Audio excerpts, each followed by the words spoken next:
मैं वसीम सर के पास जाने से बहुत ज़्यादा डर रही थी क्योंकि मेरा केमिस्ट्री का पेपर बिल्कुल ठीक नहीं हुआ था। मैं अब फैसला कर चुकी थी, जो भी हो जाए वसीम सर को मैं कहूँगी कि मेरा पेपर पास कर दें। मैं वसीम सर के पास आई, वसीम सर को कहा कि आप मेरा पेपर पास कर दें। वसीम सर ने मेरा पेपर मेरे सामने रखा और कहा, इस पेपर पर जब कुछ लिखा ही नहीं तो मैं तुम्हें कैसे पास कर दूं? ऐसा नहीं हो सकता। रुखसार, तुम यहाँ क्यों आई हो? तुम यहाँ से जाओ। मैंने कहा, सर मैं आपके लिए कुछ भी कर सकती हूँ, बस मेरा पेपर पास कर दें। आप नहीं जानते, अगर ये मेरा पेपर फेल हो गया तो मेरी डिग्री रह जाएगी। मेरा सिर्फ केमिस्ट्री का पेपर ही सही नहीं हुआ, बाकी सब पेपर में अच्छे नंबर आ जाएंगे, लेकिन बस आप मेरा ये पेपर पास कर दें। मैंने सर के हाथ पर हाथ रखा। सर ने बड़े ही गौर से मेरी तरफ देखा। सर ने कहा कि तुम ये क्या कह रही हो? मैं ठीक कह रही हूँ सर, मैं आपके लिए कुछ भी कर सकती हूँ। मैं आपकी हर बात मानूंगी, बस आप मेरा पेपर पास कर दें।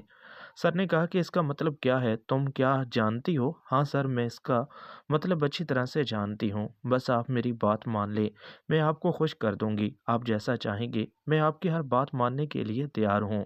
ठीक है, ये पेपर तुम्हारा है, तुम कितने नंबर चाहती हो मैं नंबर लगा देता हूँ, लेकिन तुम्हें मेरी बात माननी पड़ेगी। मैं जैसे खुश होना चाहूँगा तुम्हें मुझे खुश करना पड़ेगा। हाँ हाँ सर, मैं आपकी हर बात मानूंगी, ये वादा याद रखना। तुम अगर मेरी बात मानोगी सच में, तो फिर तुम्हारे में अच्छे नंबर दे दूंगा। क्या 90 नंबर ठीक हैं? सर, आप इससे भी ज़्यादा नंबर दे सकते हैं। मैं चाहती हूँ कि आप मुझे 95 नंबर दे दें। ठीक है, मैं तुम्हें 95 नंबर दे देता हूँ। सर ने उसी वक़्त मेरे पेपर 95 नंबर लगाकर कहा कि ये नंबर मैं कल जमा करवाने वाला हूँ। सर ने उसी वक़्त एक छोटे से कागज़ पर मुझे एड्रेस लिख कर दिया कि मैं यहाँ से जा रहा हूँ।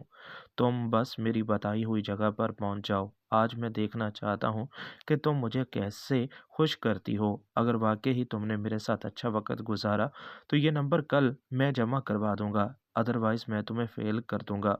नहीं, नहीं सर, आप मुझे फ़ेल नहीं करेंगे। मैं आपकी बात मानने के लिए तैयार हूँ। ठीक है, मैं आपकी बताई हुई जगह पर पहुँच जाऊँगी। कुछ देर के बाद सर यूनिवर्सिटी से निकले, अपनी गाड़ी पर चले गए। मैं अब अपने आप को इस खेल के लिए तैयार करने वाली थी, क्योंकि मैं अब समझ चुकी थी वसीम सर के पास जाना पड़ेगा, वसीम सर की बात माननी पड़ेगी। अगर वसीम सर की बात ना मानी तो सब कुछ ख़त्म हो जाएगा। बस अब फैसला कर चुकी थी। मैंने थोड़ी देर के बाद एक रिक्शे वाले को एड्रेस दिखाया, तो उन्होंने मुझे बैठने को कहा। वो थोड़ा-सा दूर ज़रूर था, लेकिन तकरीबन 1 घंटे के बाद मुझे उसने बताई हुई जगह पर छोड़ दिया। मैंने सर को कॉल की, तो सर ने कहा कि मैं वहाँ किसी को भेजता हूँ। मैंने कहा कि नहीं सर, आप किसी को क्यों भेजेंगे? मुझे बता दें, मैं खुद ही वहाँ आ जाती हूँ। ठीक है। सर ने कहा कि ठीक है। सर ने मुझे थोड़ा-सा एड्रेस समझाया। थोड़ी देर के बाद मैं सर के घर तक आ चुकी थी। सर का घर किसी गाँव में था, यहाँ वो रेंट पर रहते थे। घर में कोई भी मौजूद नहीं था। मैं बहुत ही ज़्यादा हैरान थी, सर आखिर किसको मेरे पास भेजने वाले थे? सर ने कहा कि मैं खुद ही वहाँ आना चाहता था, लेकिन जब तुमने खुद कहा, तो मैंने कहा कि वो खुद ही यहाँ आ जाएँगी। सर ने उसी वक़्त जूस का गिलास आगे बढ़ाया। सर ने कहा कि जूस पी लो। मैंने जूस पिया। सर बिल्कुल रिलैक्स बैठे थे। सर ने कहा कि परेशान ना हो, यहाँ कोई भी आने वाला नहीं। हमारे अलावा यहाँ कोई भी नहीं। हम अच्छी तरह से खेल सकते हैं। तुम बस अब मेरी हर बात मानोगी। सर ने बस मुझे अपने पास बिठा लिया, अपना हाथ मेरे कंधे पर रखा। मुझे काफ़ी अजीब लगा, लेकिन मैं सर का हाथ नहीं हटा सकती थी। मुझे पता था कि अब जो कुछ होने जा रहा है वो मेरी रज़ामंदी से होने जा रहा है। वसीम सर ने कहा कि क्या तुम अब तैयार हो? क्या सच में तुम मेरे साथ खेलना चाहती हो ना? मैं तुम्हारे साथ किसी किस्म की कोई ज़बरदस्ती नहीं करना चाहता। मैं नहीं चाहता कि तुम ऐसी-वैसी कोई भी बात सोचो। सर, आप बेफ़िक्र हो जाएँ। अब मैं यहाँ तक आ चुकी हूँ, तो मैं अब यहाँ से जाने वाली नहीं। मैं आपके साथ हूँ, लेकिन बस मैं आपको इतना बता देना चाहती हूँ कि मैंने आज से पहले ऐसा कोई भी काम नहीं किया। मैंने कभी भी ऐसा कोई खेल नहीं खेला। इसलिए मैं नहीं चाहती कि आप मेरे साथ कोई भी ज़बरदस्ती करें। मैं चाहती हूँ कि बस आप सब कुछ प्यार से करें। हाँ, हाँ, तुम बेफ़िक्र हो जाओ। तुम्हें परेशान होने की ज़रूरत नहीं। मैं तुम्हें परेशान नहीं करूँगा। मैं तुम्हें बता रहा हूँ ना कि जैसा तुम चाहोगी बिल्कुल वैसा ही होगा। तुम अब बेफ़िक्र हो जाओ। सर जैसे बैठे थे उन्होंने मुझे खेलने को कहा। सर ने मुझे नीचे बैठने को कहा। मैं अब समझ चुकी थी। मेरे लिए ये काफ़ी अजीब था, लेकिन ऐसा मैंने कई बार अपने मोबाइल पर देखा था, इसलिए मुझे पता था कि ये सब सर क्यों कह रहे हैं। सर को मैंने मना करने की कोशिश की, लेकिन सर ने कहा कि तुमने कहा है ना कि तुम मेरी हर बात मानोगी, तो इसलिए तुम्हें मेरी बात माननी पड़ेगी। अब तुम्हें यहाँ से खेलना शुरू करना पड़ेगा। मैं अपने तरीके से खेलने लगी। शुरू-शुरू में मुझे खेलना नहीं आ रहा था। सर ने मुझे एक छोटी-सी वीडियो दिखाई। अब मैं वीडियो को देख चुकी थी। वीडियो में देखने के बाद सर ने कहा कि अब तुम बिल्कुल ऐसे ही खेलोगी, ठीक है। थोड़ी देर के बाद मैं काफ़ी अच्छे तरीके से खेलने लगी। अब मुझे भी काफ़ी अच्छा लगने लगा था। मैं जैसे-जैसे खेल रही थी, मुझे काफ़ी अच्छा लग रहा था। सर भी अब इस बात पर बहुत ही ज़्यादा खुश थे। सर के चेहरे से मुझे साफ खुशी नज़र आ रही थी। सर ने कहा कि तुम तो रुखसार वाक़ई ही अच्छी खिलाड़ी हो। मुझे तो लगा कि तुम इतना ज़्यादा नहीं खेल पाओगी, लेकिन तुमने तो वाक़ई ही कमाल कर दिया। ठीक है। थोड़ी देर के बाद सर ने मुझे एक अच्छी सी पोजीशन बनाने को कहा। मैं सर की बताई हुई पोजीशन में आ चुकी थी। सर बस अपने तरीके से खेलने की कोशिश कर रहे थे, लेकिन जैसे ही सर ने कोशिश की तो मैं बहुत ही ज़्यादा परेशान हो गई। मैंने कहा सर ये बहुत ही ज़्यादा मुश्किल है, मैं शायद ऐसा नहीं कर सकती। सर अब शायद हमारे बीच ऐसा कोई तल्लक नहीं बन सकता। मैं बहुत ही ज़्यादा अब परेशान भी हो चुकी थी, लेकिन सर ने कहा कि देख लो, मैंने नंबर कल जमा करवाने हैं। ठीक है, अब मैं भी फैसला कर चुकी थी। अब जो भी हो जाए मैं यहाँ से नहीं हिलना चाहती थी। मैं एक बार फिर अपनी बताई हुई पोज़ीशन में दोबारा आ गई। सर को मैंने कहा कि बस जो भी है इस बार मैं यहाँ से नहीं हिलने वाली। आप जैसा खेलना चाहते हैं खेल सकते हैं। सर ने काफ़ी अच्छे तरीके से कोशिश की। इस बार मुश्किल ज़रूर था, लेकिन काफ़ी अच्छे तरीके से वो अपने मकसद में कामयाब हो चुके थे।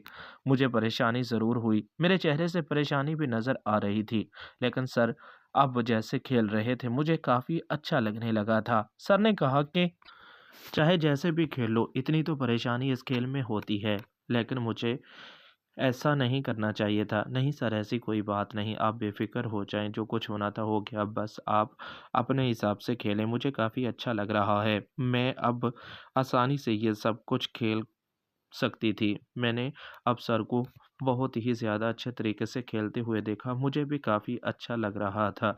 अभी तक सर अपने मकसद में कामयाब तो ज़रूर हो चुके थे, लेकिन अभी तक वो अच्छी तरह से खेलना जानते थे। मुझे तो लगा था कि सर जल्दी अपना खेल मुकम्मल कर देंगे, लेकिन सर अभी तक भी खेल रहे थे। थोड़ी देर बाद दरवाज़े पर अचानक दस्तक हुई। मैं डर गई, बहुत ज़्यादा डर चुकी थी। मैंने कहा सर आपने तो कहा था कि यहाँ कोई नहीं आने वाला, फिर कौन हो सकता है? मैं उसी वक़्त वॉशरूम में चली गई। थोड़ी देर के बाद आरिफ़ सर थे। आरिफ़ सर ने वसीम सर को ऐसी हालत में देखा तो वो बहुत ही ज़्यादा हैरान हुए। आरिफ़ तुम यहाँ? हाँ, क्या मैं नहीं आ सकता? तुमने मुझे बताया नहीं। क्या तुम्हारे साथ कोई है? वसीम सर ने उसी वक़्त मुझे बाहर आने को कहा। मैं बहुत ही ज़्यादा डर चुकी थी। मैंने आरिफ़ सर की तरफ देखा। आरिफ़ सर ने कहा कि रुखसार तुम यहाँ पर थी? चलो कोई बात नहीं। तुम्हें मुझसे डरने की ज़रूरत नहीं। वसीम सर ने भी कहा कि आरिफ़ से डरने की ज़रूरत नहीं। आरिफ़ तुम्हें परेशान नहीं करेगा। आरिफ़ और मैं पहले भी यहाँ बैठते हैं और अक्सर ऐसा वक़्त गुज़ारते हैं, इसलिए तुम्हें अब परेशान होने की ज़रूरत नहीं। मैं अब समझ चुकी थी। अब आरिफ़ सर ने कहा कि तुम अच्छी तरह से जानती हो, तुम्हारा मैथ का पेपर मेरे पास होता है। मैथ में से तुम्हारे 50 नंबर ज़रूर हैं, लेकिन तुम्हें और भी अच्छे नंबर मिल सकते हैं। मुझे अब इस बात का अंदाज़ा हो चुका था कि आरिफ़ और वसीम दोनों आपस में मिले हुए हैं। आरिफ़ को मैंने कहा कि सर नहीं, मैं ऐसा कुछ नहीं चाहती। केमिस्ट्री का पेपर तो मेरा बिल्कुल पास हो ही नहीं रहा था, इसलिए मैंने वसीम सर की बात मान ली। लेकिन मैं आपके साथ ठीक है, अगर तुम मेरी बात नहीं मानोगी तो मैं भी तो पेपर में फ़ेल कर सकता हूँ। मैं तुम्हें पेपर में अच्छा नंबर दे सकता हूँ अगर तुम भी मेरी बात मान लो। मुझे काफ़ी अजीब लग रहा था। मैं बहुत ही ज़्यादा अब बेबस हो चुकी थी। लेकिन मुश्किल वक़्त तो मैं गुज़ार चुकी थी। अब जो भी हो जाए मैं अब फ़ैसला कर चुकी थी। आरिफ़ सर को मैंने कहा कि ठीक है, आप जो चाहते हैं मैं आपकी बात मानने के लिए तैयार हूँ। थोड़ी देर के बाद क्योंकि वसीम सर कुछ देर खेल चुके थे, अब आरिफ सर ने अपने तरीके से खेलना शुरू कर दिया। मुश्किल वक़्त ज़रूर था लेकिन काफ़ी अच्छे तरीके से मैं अब खेल चुकी थी। आरिफ सर अपने तरीके से खेल रहे थे। आरिफ के पास जो था वो काफ़ी मज़बूत ताकतवर था, इसलिए आरिफ सर काफ़ी अच्छे तरीके से खेल रहे थे। मुझे काफ़ी परेशानी ज़रूर हो रही थी, लेकिन अभी वसीम सर भी खेलने के लिए तैयार थे। वसीम सर ने आरिफ सर को कहा कि तुम थोड़ी देर रेस्ट कर लो।